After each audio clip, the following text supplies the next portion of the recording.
కాపుల ఉద్యమం ఏపీలో రగులుతూనే ఉంది. చలో అమరావతిని ప్రభుత్వం అడ్డుకున్నా ఉద్యమాన్ని ఆపేది లేదంటూ కాపు నేతలు స్పష్టం చేస్తున్నారు.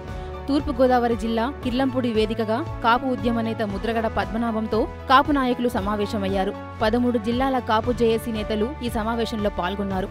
ఈ సందర్భంగా ముద్రగడ పద్మనాభం చంద్రబాబుపై నిప్పులు చెరిగారు.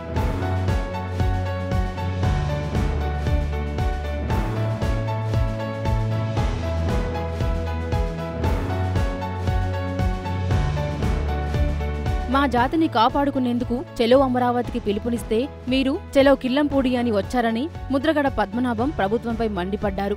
కాపుల మీద కక్ష కట్టి కాపు ప్రజలను అన్యాయంగా అరెస్ట్ చేయించారన్న ఆయన యువతను పోలీస్ స్టేషన్లకు పిలిచి భయభ్రాంతులకు గురిచేయడం దారుణమన్నారు. ₹1,00,000 బాండ్ పేపర్ల మీద సంతకాలు పెట్టించుకొని యువకులను కిర్లంపూడికి రాకుండా అడ్డుకున్నారని ముద్రగడ ఆరోపించారు. కాపు ప్రజలు చంద్రబాబుకు నిద్రపట్టనివ్వకుండా తుమ్మకర్రలా నిత్యం మండుతూనే ఉండాలని పిలుపునిచ్చారు.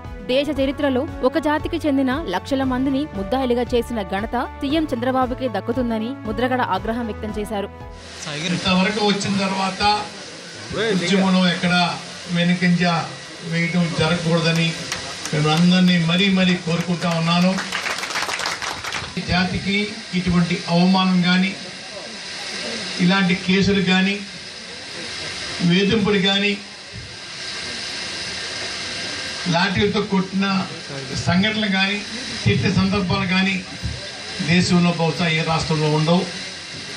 మొట్టమొదటిసారిగా మన రాష్ట్రంలో మన జాతి మీద ఈ ప్రయోగం చేస్తూ ఉంది ఈ ప్రభుత్వం. వారు ఇచ్చిన హామీని మనం అడుగుతుంటే ఎక్కడా లేని కోపం తెచ్చుకుని అణచివేత